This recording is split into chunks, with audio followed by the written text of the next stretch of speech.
আলহামদুলিল্লাহ, এটার নাম হলো লাউ ক্ষেত। দেখেন কত লাউ আল্লাহ পাক রব্বুল আলামিন নেয়ামত দিয়েছে গাছটার মধ্যে। ফুলগুলি ভর্তি গাছটার মধ্যে দেখেন এই যে লাউ, সবগুলি গাছের লাউ। কৃষকটা কত কষ্ট করে যে তৈরি করে এইগুলি স্বাদের লাউ। এগুলি ফরমালি মুক্ত তো, ফরমালি নাই এগুলির মধ্যে। তারপরে গাছের মধ্যে আল্লাহ দিয়েছে কত নেয়ামত দিয়েছে দেখেন।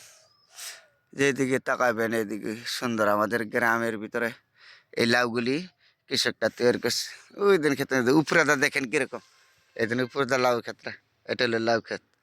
কত সুন্দর গ্রামের ভিতরে তো, এই জন্য আমাদের এগুলি হলো লাউ ক্ষেত। আবার এগুলি হলো বেগুন ক্ষেত, এই বিভিন্ন ধরনের কপি ক্ষেত, পুরা মাঠ ভর্তি। এখানে এই যে ফসলা দিয়ে দিগুলি সিম ক্ষেত। আর এই যে এটি হইলো আবার কফি ক্ষেত।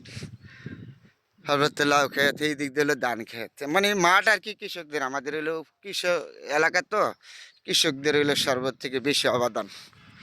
আর জন্য আপনাদের সাথে শেয়ার করলাম বন্ধুরা। হ্যাঁ, এটা হইলো কফি, এই ফুলকপি বলে। এটা হইলো বাঁধাকপি বলে। এটা হলো বাঁধাকপি, দেখেন কত সুন্দর বাঁধাকপি ক্ষেত্র।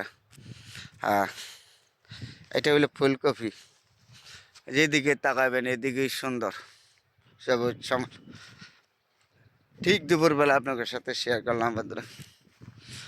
এটা হলো কফি ক্ষেত, সুন্দর সব দিক দিয়ে। এটা হলো সিম ক্ষেত, এই যে সামনেরটা দেখেন না, এটা হলো সিম ক্ষেত। ওই দিক দিয়ে হলো ধানের জমি, মাঠ ভর্তি আর কি। মানে গ্রাম তো, গ্রাম ওই গ্রামের মতন আর কি। খুব সুন্দর জায়গা, যেদিকে তাকাবেন এদিকে সবুজ শ্যামল, সুন্দর দেশ। এই দেশটা আসলে আমাদের বলে না, এই দেশের সাথে কিন্তু তুলনা নাই। বহু দেশে আমি গিয়েছি, কিন্তু আমাদের এই সোনার বাংলাদেশের মতন সুন্দর কোনো জায়গায় নেই। যেদিকে তাকাবেন মনটা ভরে গেছে কেন, মাঠ ভর্তি কৃষকের ফসল। এই যে কপিগুলি হয়ে গেছে তো, আর কিছুদিন পরে বড় হয়ে যাবে। এগুলি রৌদ্রে নষ্ট হয়ে গেছে, রৌদ্রে ফুইটা গেছে, দাম কম তো। তারপরে জমি থেকে ফুইরে রুইছে আর নেয় না, ওটা কাঠ হয় না, নষ্ট হয়ে গেছে জমি থেকে। আর দাম কমে গেছে তো, এলাকায় দাম কম তো। তারপরে তো কত সুন্দর আমার সোনার বাংলাদেশটা। আমরা এই দেশের প্রতি ভালোবাসা আন্তরিকতা দিয়ে দেশটা ভালোবাসি। তাহলে আমাদের এই দেশের সাথে কিন্তু তুলনা হতো না।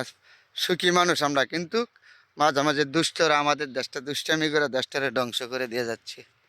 আর এই দেশের সাথে কিন্তু তুলনা নাই। যেই দিকে তাকাবেন এই দিকে দেখেন সবুজ শ্যামল, মাঠ ভর্তি ফসল।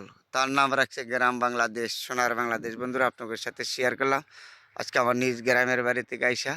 সবাই ভালো থাকবেন, আমার জন্য দোয়া করবেন, আমি যেন আরও সুন্দর সুন্দর দেখাইতে পারি।